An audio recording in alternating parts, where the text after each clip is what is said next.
Dear Kuya Poy, ako po si Rowena, 30 years old mula dito sa Angono, Rizal. Married na po ako with kids, pero hiwalay na for a year sa mister ko. Although until now, hindi pa rin kami legally separated sa papel. Sa unang 4 na buwan, wala kaming contact ng mister ko. Pero recently, nagkaroon lang kami ng communication pero casual lang, tungkol lamang sa mga bata at sa bahay namin since hindi na nga siya nakatira doon. Noong nakaraang December din, nakilala ko ang isang lalaking itago na lamang natin sa pangalang Austin.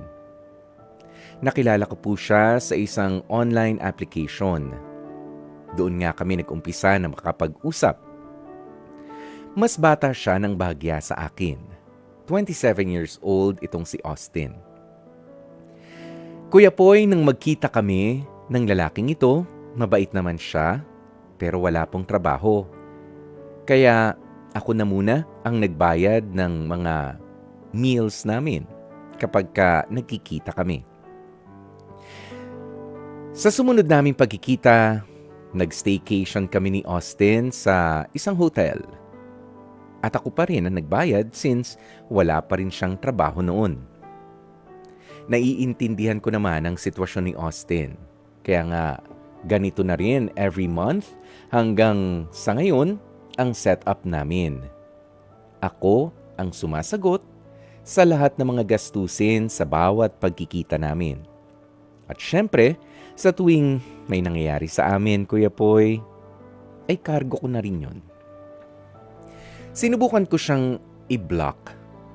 Pero ilang araw lang, ina-unblock ko rin siya at patuloy ko pa rin siyang kinakausap.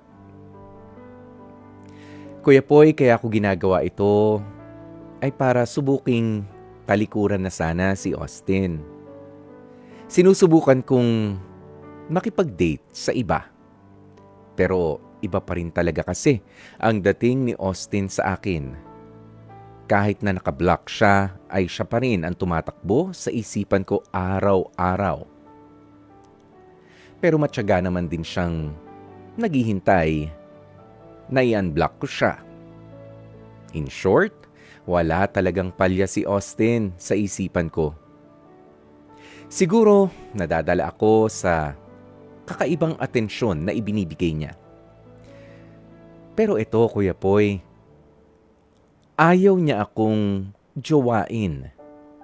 Ayaw niyang maging official na maging kami. Dahil hindi pa raw siya ready. Alam kong magulo ang utak ko at dapat ay nakafocus lamang ako sa mga anak ko lalong-lalo na. Pero ipinagdarasal ko sa Diyos na sana nga ay makahanap na lamang siya ng mamahalin niya para tigilan niya na ako at tumahimik na rin ang buhay ko. Pero alam kong kapag nangyari yun, ay masasaktan talaga ako. Marami na rin naman akong naging boyfriend dati, Kuya Poy. Pero first time ko talagang gumastos ng tuloy-tuloy nang dahil sa isang lalaki. Kahit nga sa asawa ko, ay hindi ako gumagastos ng katulad kay Austin. Nakakatawa nga ang mga pangyayari, pero natatakot ako na masaktan. Ewan ko ba? Alam ko naman na dapat ay mag-focus na nga lamang ako sa inaayos kong buhay dahil sa hiwalayan namin ng asawa ko at lalo na nga sa mga anak ko. Pero parang iba talaga si Austin sa mga nakilala ko. Nga lang, hindi pa raw siya ready for a more serious relationship. Hanggang dito na lamang muna ang kwentong ibabahagi ko sa inyong programa. Kung mapipili niyo man po ang aking istorya sa Heart to Heart ng True FM, ay umaasa po ako na mabibigyan niyo rin po ako ng payo gaya ng ibinibigay niyo sa ibang mga nagpapadala ng kwento. Muli, marami pong salamat. Lubos na gumagalang, Rowena. Walang trabaho at siya pa nga ang sumasagot sa mga gastusin kapag kakasama niya ito. Sinubukan niya raw na makipag-date sa iba, nga lang si Austin pa rin ang hinahanap-hanap nitong si Rowena. Alam mo, dediretsuhin na kita, Rowena, ha? Ang pakikipagrelasyon sa isang taong nakikipaglaro lang ay isang kamalian.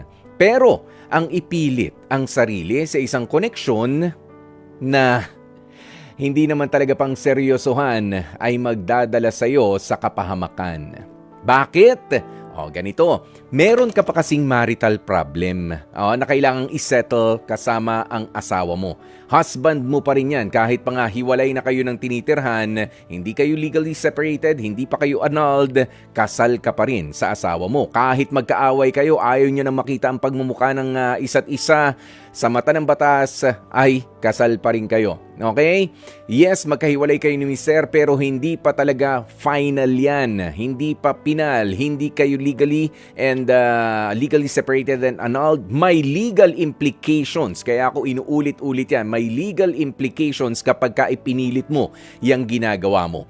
Adultery on your part at concubinage naman sa parte nitong si Austin. Yung pagde-date ninyong dalawa.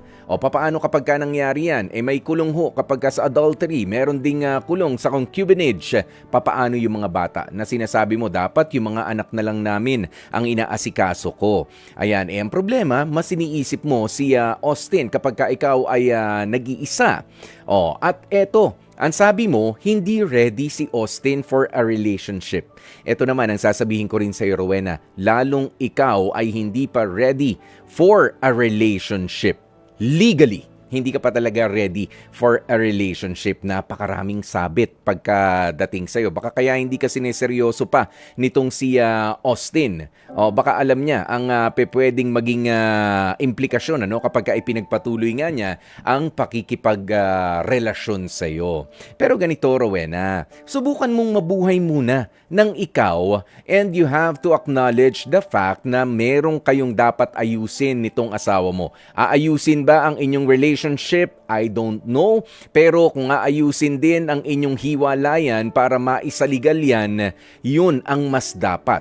Kung yun na talaga ang direksyon ninyo para wala nang sabit. Hindi mahirap para sa iyo, para sa asawa mo at lalong-lalo na doon sa mga maiipit sa gitna ng mga inosente para sa mga anak ninyo.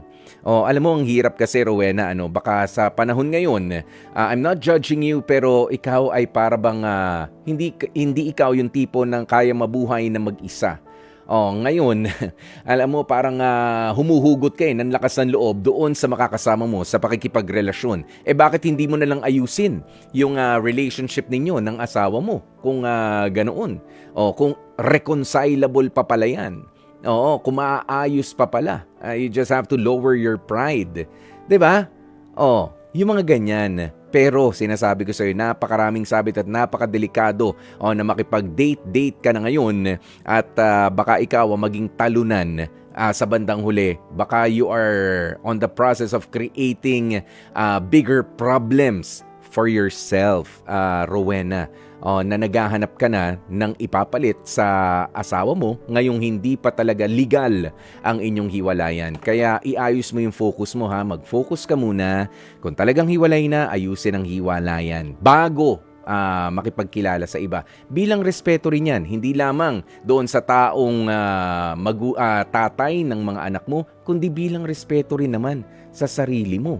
Wala kang pinagkaiba doon sa mga babaeng nakikiapid. Kapag ka sila ay kasal na at pumapatol kahit may asawa na, wala kang pinagkaiba doon. Dahil sa mata ng batas, sa mata ng Diyos, ay kasal pa rin kayo, Rowena.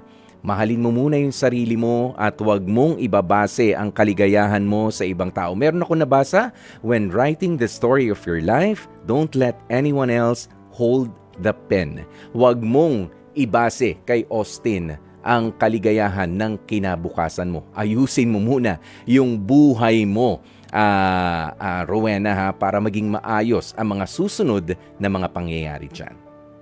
At dyan na nga natin tatapusin ang ating Dear Kuya Poy, Mga kapatid, dito tayo sa totoo. Dito na tayo sa True FM.